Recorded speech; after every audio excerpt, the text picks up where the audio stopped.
देवा, तुला तर सगळंच माहिती आहे, सर्वज्ञानी आहेस तू. आमच्या घरावर आलेलं संकट लवकरात लवकर दूर कर आणि आमच्यावर तुझी कृपा दृष्टी कायम असू दे.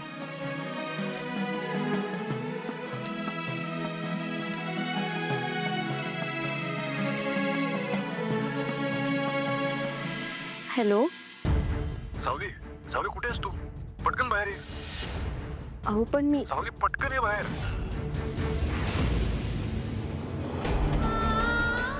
सारंग सर! सुखाला नजर लागते बाळा, त्यात माणसाचा तोल जाऊ शकतो. सारंग सर! काही झालं तरी सारंगचा हात घट्ट पकडून ठेव. सारंग सर! सारंग सर कुठे आहात तुम्ही? सावली,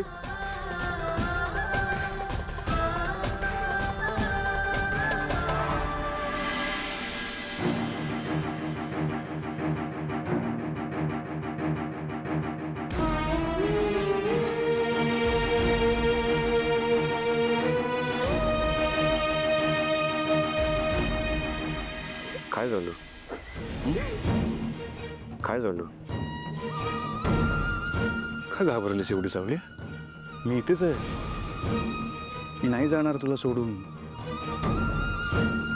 नको घाबरू. सकाळपासून अस्वस्थ आहेस. तुझी अस्वस्थता बघून मला काळजी वाटू लागली आहे. त्यात तुझा श्रावणी सोमवारचा उपवास आहे.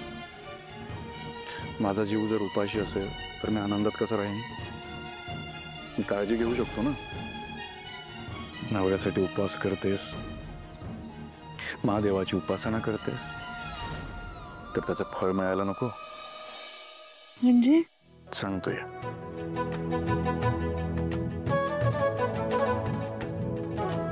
दोन मिनिटं थांब, मी आलो.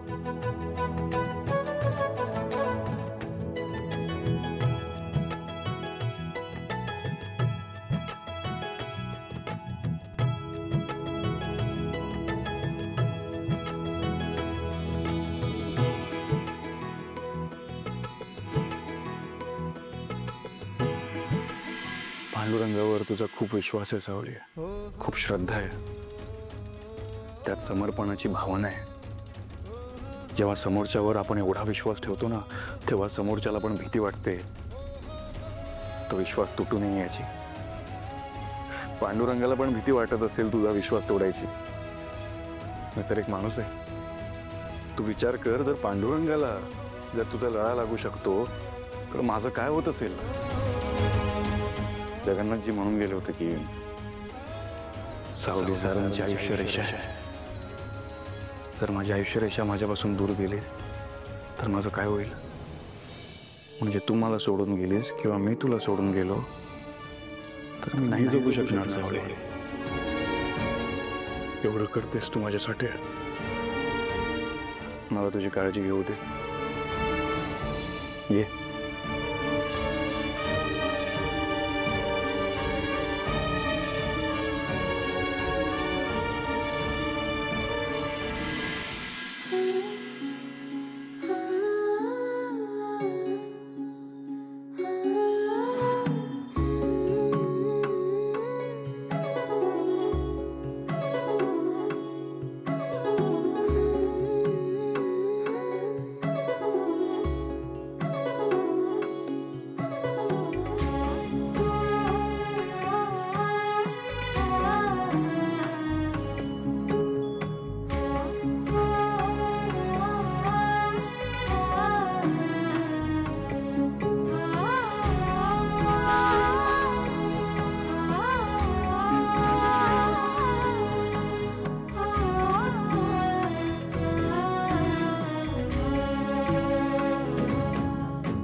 नाही नाही बरोबर आहे.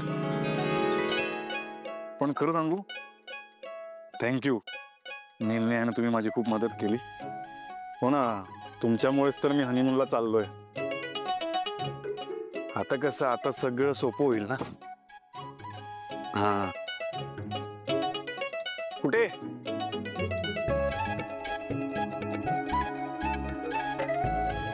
अच्छा, असं आहे का? बरं बघतो. नाही, त्या प्लांटला व्हिजिट करावं लागेल. हो नाही ना, बघतो. पण सॉरी, तुम्हाला ना जरा रात्री मी जरा त्रास देतोय. नाही, मला जरा फाईल्स हवे आहेत, फाईल्स. हां, मी तुम्हाला मेल करतो, तर पाठवा मला. डिटेल्स मेल करतो मी तुम्हाला. हो, किती वेळ लागेल? एक 10 मिनिटात मेल करतो. हां, पाठवून द्या. ठीक आहे. हां, सोड. नाही. का? सोडा तुम्ही. तू सोड. नाही सोडत. नाही. बघा, काय करताय सारंग सर? हनीमूनची तयारी. जा तुम्ही. जाऊ? खरंच जाऊ? ठीक आहे. सारंग सर थांबा, उशी द्या माझी. नाही देणार. आता तर या मऊ उशीला मी आयुष्यभर असं मिठी मारून बसणार. माझ्यात आणि उशीमध्ये अंतर ठेवणारच नाही मी. घट्ट मिठी मारा. तुम्ही असं काहीतरी विचित्र बोलता. मी येणारच नाही. वाग नवरीबाई, आजपर्यंत कुलदेवताचं तू कारण दिलंस मला. आता तर आपण हनीमूनला चाललोय. आता काय होईल? तिथे तर रोमॅन्टिक वातावरण असेल, निसर्गाच्या सानिध्यात. नद्या असतील, डोंगर असतील, कदाचित समुद्र पण असेल. समुद्र? काय? सारंग सर, हा, मी समुद्र माझ्या आयुष्यात कधी पाहिलंच नाहीये. तुम्हाला सांगू, मी लहानपणी एकदा फोटोमध्ये पाहिलं होतं. ते ना, तिथे लाटा असतात, आजूबाजूला मोठी मोठी नारळाची झाडं असतात, खूप सारे लोक. आणि काय करताय तुम्ही? माझ्या साडीशी खेळू नका. नाही खेळत. तिथे पण नाही खेळणार, कारण तिथे तू साडी नेसणारच नाहीस ना. ड्रेस घालशील ना. कळलं ना? कळलं. जा तुम्ही.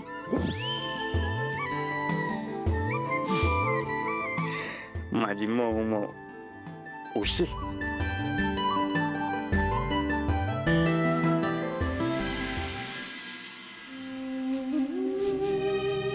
देवाच्या कृपेने सावलीचं सगळं व्यवस्थित सुरू आहे. सारंग पण तिच्यावर मनापासून प्रेम करतो.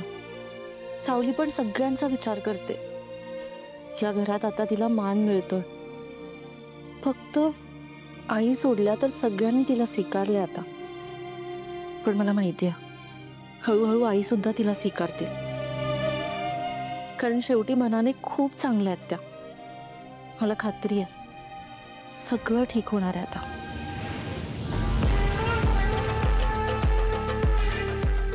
अमृता वहिनी, लक्ष कुठे आहे तुझं? किती धावपळ करतेस. घरात कोणाला काय हवं काय नको सगळ्यांवर लक्ष असतं तुझं, पण स्वतःकडे लक्ष नाही. हा तुझं. आज पण दूध घ्यायला विसरलीस ना? पण बघ, मी आणलंय. जी सगळ्यांची काळजी करते तिची काळजी मला आहे. धर दूध. आणि हे काय, राजकुमार दादा आला नाही अजून? किती उशीर झालाय, किती वाजलेत?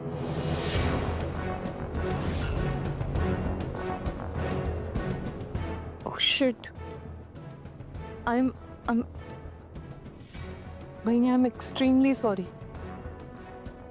माझ्या लक्षातच आलं नाही की राजकुमार दादा घरात नाहीये. त्याला मॉमने काढ. बहिणी, I am really sorry. It's okay Aishwarya, मी समजू शकते. पण बहिणी, घरात आपला एक माणूस मिसिंग असला तर चुकल्यासारखं वाटतं ना.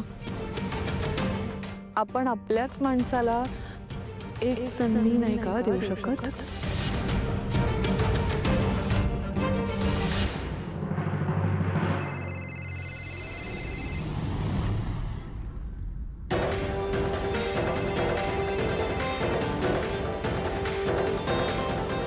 राजकुमार दादा,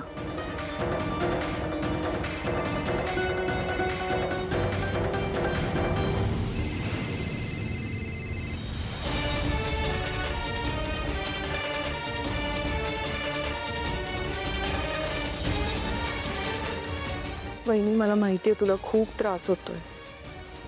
आणि राजकुमार दादा जे वागलाय, जे त्याने केलंय, त्याचं समर्थन नाही करता येणार. तो चुकलाच आहे. पण आपल्या माणसाशिवाय आपण राहू शकत नाही ना. आणि मला असं वाटतं, गोष्टी खूप काळ ताणू नये. गोष्टी ताणल्या की नाती तुटतात. आणि आपलं एकत्र कुटुंब आहे ना, ते एकत्रच असायला हवं. राजकुमार दादा पण असायला हवा घरी. पण असो, मी पण काय विषय वाढवत बसले. आणि वहिनी, पुन्हा एकदा सॉरी. मी चुकून ते दूध आणलं. मी पुन्हा नाही आणणार. आणि खरंच मनापासून सॉरी. असू दे ऐश्वर्या, तुला खरं सांगू का, मला तुझा खूप आधार वाटतो. थँक्यू.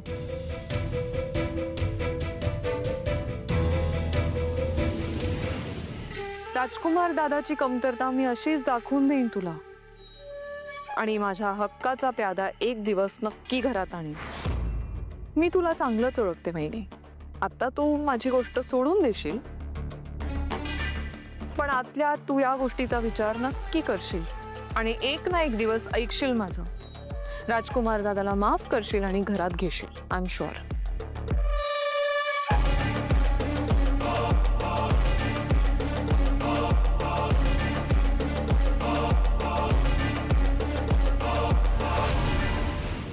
ऐश्वर्या यांची इतकी बाजू घेऊन का बोलत होती? जाऊ दे, मीच खूप जास्त विचार करते. नाही, पण तसं बघितलं तर कामाच्या बाबतीत ऐश्वर्या जे काही बोलली ते बरोबरच होतं. ती त्यांच्यासोबत काम करते तर तिला त्यांचं काम माहिती आहे. त्यामुळे त्यांच्याबद्दल तिला पॉझिटिव्ह वाटणं खूप साहजिक आहे. पण यांनी जी चूक केली आहे त्याबद्दल मी त्यांना कधीच माफ करू शकत नाही. माझं मन मला तसं करायची परवानगीच देत नाही. साड्या घेतल्यात, आउटफिट घेतलंय, मेकअपचं सामान झालंय, ड्रायर झालंय. तारा झाली तयारी? एक मिनिट, माझी लिंक नका ब्रेक करू, मी तयारी करते. ड्रेसेस घेतलेत, सोहमचे आउटफिट घेतलेत. ओके, हां, आता बोला. थँक्यू सो मच मॅम, बोलायची परमिशन दिल्याबद्दल. वहिनी बोला ना. नाही, काही नाही. नवरीबाई रेडी झालेल्या दिसत आहेत हनीमूनसाठी. येस, लवकरच ह्या घरात ताराच्या लेकराचा पाळणा हलेल असं वाटतंय. वहिनी काय बोलताय तुम्ही? मी बाळ वगैरे होऊ देणार नाहीये. आपलं झालंय ना यावर बोलणं आधी. काही या तुमचं. तारा, आय एम रिअली सॉरी. माझ्या अगदीच डोक्यातून निघून गेलं. तू तर करिअरवर फोकस करणार आहेस ना. Good decision. हे बघ तारा, तू मूल होऊ देणार नाहीस, पण ती अतिशहाणी मुलगी सारंगची बायको आगाऊ आहे ती. तिला मूल झालं तर, म्हणजे तिचं आणि सारंगचं मूल जर या घरात आलं तर तुला काहीही किंमत मिळणार नाही घरात. म्हणजे याचा काहीतरी विचार केला असेल ना तू. हे बघा वहिनी, मी त्या दोघांना एकत्र येऊ देणार नाहीच आहे. पण याचा अर्थ असा नाही की मी 24 तास त्यांच्या मागे मागे फिरेन. मला पण माझं लाईफ एन्जॉय करायचं आहे. तारा चिल. माझं असं म्हणणंच नाही की तू 24 तास त्यांच्या मागे फिर. तू एन्जॉय करच तुझं लाईफ. पण माझं इतकंच म्हणणं आहे की तुला काहीही, अगदी काहीही लागलं तर मला सांग. बघा, तुमच्या नादात ना मी ब्लश ठेवायचं विसरले. देवा, या पोरीचं काहीही खरं दिसत नाहीये. हिच्यावर ट्रस्ट करू की नको?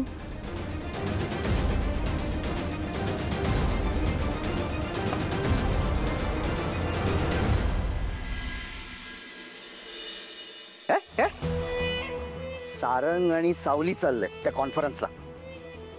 बरी आहेस ना तू? हनीमूनला चालले ते दोघ जण. कॉन्फरन्स कसली? आणि ती कॉन्फरन्स किती महत्वाची आहे माझ्यासाठी तुला माहिती आहे ना? आय नो दादा, ती कॉन्फरन्स तुझ्यासाठी महत्वाची आहे. तू तिकडे बसून बोलतोयस, पण इथे सगळं मला फेस करावं लागतं. मी सगळं नाही हँडल करू शकत दादा. ऐश्वर्या ऐक ना, तू मला प्रॉमिस केलं होतंस मदत करणार म्हणून. करतेच आहे ना, जमेल तेवढं करते. पण त्याच्या व्यतिरिक्त मी बाकी काहीही करू शकत नाही दादा. बघतोय मी तुझ्या अचाट प्रयत्नांचे रिझल्ट बघतोय मी. पैसे संपत चाललेत ऐश्वर्या. अजूनही मी घराच्या बाहेरच आहे. कधी येणार मी मेंदळ्यांच्या घरात पुन्हा? येशील, लवकरच येशील. तो दिवस पण येईल लवकर. इकडे गोष्टी खूप किचकट आहेत दादा हँडल करायला. तुला जमत नसेल ना तर आईची फेवरेट सून म्हणून का मिरवतेस का? राजकुमार दादा तू जरा जास्तच. हे बघ,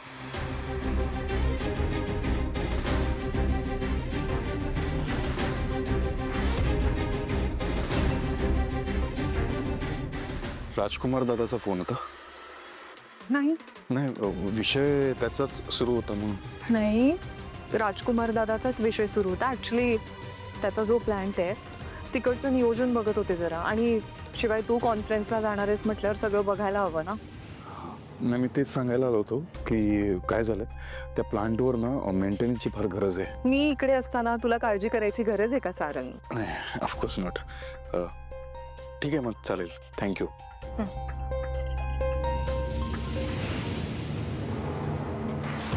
रूपम कॉस्मेटिक्समध्ये पुढचे काही दिवस फक्त माझा कंट्रोल राहील.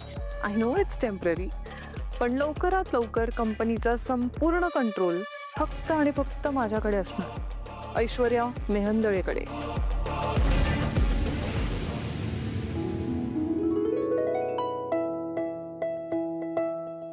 सारंग, हा बा, पहिल्यांदाच एवढ्या मोठ्या कॉन्फरन्सला निघालायस. गुड लक. थँक्यू. चला, ऑल द बेस्ट. थँक्यू. राजकुमार दादा ज्या जबाबदारीने काम करत होता त्याच जबाबदारीने मी काम करण्याचा प्रयत्न करेन. अरे माझी खात्री आहे तू कॉन्फरन्स गाजवणार. तर आता तुम्हाला मी टूरचा प्लॅन सांगणार आहे. बोला साहेब. हा, थँक्यू. तर सारंगदादाची कॉन्फरन्स झाली की काही अंतरावरती कुलदेवता मंदिर आहे. तो दोन्ही जोडप्याने दर्शन घ्यायचंय, त्याशिवाय गाडी पुढे जाणार नाहीये. हा, तर सारंग सर. तू काय बोललीस? काय? त्या आधीच सांगतोय, चिटिंग करायची नाही. याला सांग. हे सुरक्षित अंतर ठेव.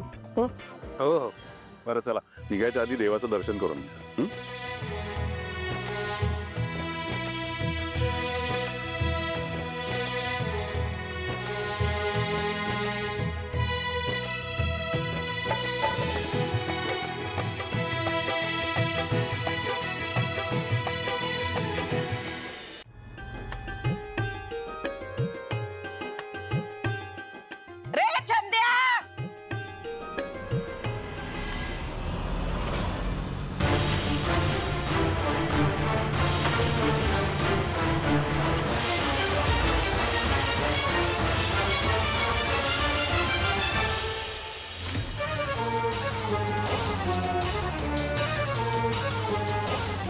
रे मेल्या, लवकर सामान बाहेर काढ रे.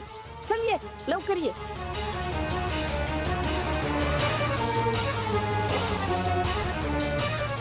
ओ आजी, अहो आधीच एवढे आत घेऊन आलात आणि आता हे सामान पण उतरवलं. हे बघा, मला आता 200 रुपये पाहिजेत म्हणजे पाहिजे. रे मेल्या, माझ्या नादाक लागू नकोस हा, नाहीतर नाहीसो करून टाकीन तुका. सांगून ठेवतं या, मी कोण असं माहित नाही तुका? जगदंबा. काय म्हणतात माका? जगदंबा. हे काय पण असो, पण माझ्याकडून मजुरी करून घेतलीत ना, मग आता मला 200 रुपये द्या म्हणजे द्या. काय रे मेल्या, यो बंगलो बघितलंस? हा, काय? यो बंगलो कुणाचा असा माहित आहे तुका? मला नाही माहित. माझ्या भाच्याचो. हा, चल उचल सामान. नाही नाही, मी नाही उचलणार. नाही उचलणार? उचलतो उचलतो. उचल उचल. कान दुखतोय. 200 रुपये तुका देऊ मी. 200 रुपये. चल तुका दाखवतय आता. मेल्या शिरा पडली तुझ्या तोंडावरती. चप्पल जाऊ दे रे चंद्या.